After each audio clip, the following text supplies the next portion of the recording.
आज आपण भेंडीच्या भाजीचा अतिशय सोपा आणि एकदम वेगळा प्रकार पाहणार आहोत। टिफिनसाठी तुम्ही हा देऊ शकता।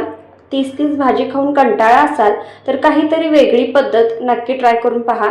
तर भेंडी स्वच्छ धुवून पुसून घ्यायची आणि अशा पद्धतीने कट करून घ्यायची आहे। एक मध्यम आकाराचा कांदा बारीक चिरून घालायचा। त्यानंतर 3 चमचे बेसनचं पीठ येथे मी घेतलेलं आहे। शेंगदाण्याचा कूट 3 ते 4 चमचे घालायचा आहे। धनेपूड 1 चमचा, 2 चमचे लाल तिखट, त्यानंतर गरम मसाला 1 चमचा, जो पोहे खाण्याचा चमचा असतो त्याने हे सगळं साहित्य मी घेतलेलं आहे। त्यानंतर पाव चमचा हळद आणि चवीनुसार मीठ यामध्ये घालायचं आहे। त्यानंतर थोडासा लिंबाचा रस यामध्ये मी घालते। तुम्ही जर या चॅनेलवर नवीन असाल तर प्लीज अशाच नवनवीन रेसिपींसाठी चॅनेलला नक्की सबस्क्राइब करा। सबस्क्रिप्शन अगदी फ्री आहे। बाजूच्या बेल आयकॉनवर प्रेस करा म्हणजे येणाऱ्या नवनवीन रेसिपींचं नोटिफिकेशन सगळ्यात आधी तुम्हाला मिळेल। त्यानंतर यामध्ये 1 चमचाभर आपल्याला तेल घालायचं आहे म्हणजे भेंडी जी आहे ती चिकट होणार नाही। आता हे चांगलं असं मिक्स करून घ्यायचं आहे। सगळे जे मसाले आहेत ते भेंडीला लागले गेले पाहिजेत। तर आता आपण इथे सगळं चांगलं मिक्स करून घेऊयात। तुम्हाला जर रेसिपी आवडत असतील तर लाईक करायला विसरू नका। तर भेंडीला इथे मी सगळे मसाले लावून घेतलेले आहेत।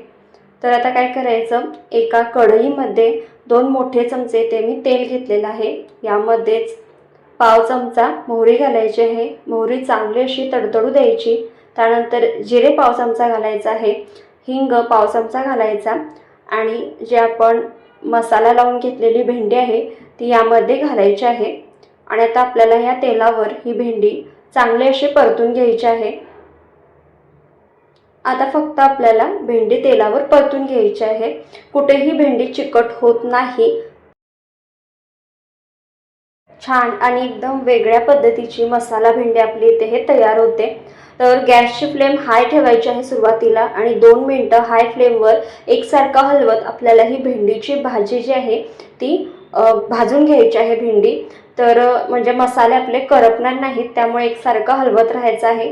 2 मिनिटानंतर गॅसची फ्लेम मीडियम ठेवायची आणि मीडियम हीटवर पुन्हा एकदा 2 मिनिट आपल्याला भेंडी चांगली अशी भाजून घ्यायची आहे म्हणजे भेंडी कुठेही आपली चिकट होत नाही। आता एक 3 ते 4 मिनिटं भाजून घेतल्यानंतर यावर झाकण ठेवते आणि एक 3 ते 4 मिनिटं वाफवून घेतलेले आहे। वाटल्यास यावर हलकंसं पाणी मारून मग तुम्ही झाकण ठेवून 3 ते 4 मिनिटं भेंडी वाफवून घेऊ शकता म्हणजे आपले मसाले सुद्धा करपत नाहीत आणि भेंडी कुठेही चिकट होत नाही। तर इथे आपली मस्त अशी मसाले भेंडी तयार झालेली आहे आणि खूपच अप्रतिम लागते। नक्की ट्राय करून पहा। जितकी दिसायला सुंदर दिसते ना तितकीच चवीला सुद्धा अप्रतिम लागते। टिफिनला अगदी फटाफट होणारी रेसिपी आहे। नक्की ट्राय करून पहा आणि तुम्ही भेंडी वाटल्यास शिजलेली आहे की नाही हे चेक करून सुद्धा पाहू शकता। तर तुम्हाला ही रेसिपी कशी वाटली कमेंट करून नक्की सांगा। जितक्या जास्त जमेल तितक्या जास्त नातेवाईकांना आणि फ्रेंड्सना व्हिडिओ आवर्जून शेअर करा। हे पहा आपली भेंडी मस्त शिजलेली आहे आणि अजिबात चिकट होत नाही। चवीला अप्रतिम लागते। रेसिपी नक्की ट्राय करून पहा। व्हिडिओला लाईक आणि चॅनेलला नवीन असाल तर सबस्क्राइब करायला विसरू नका।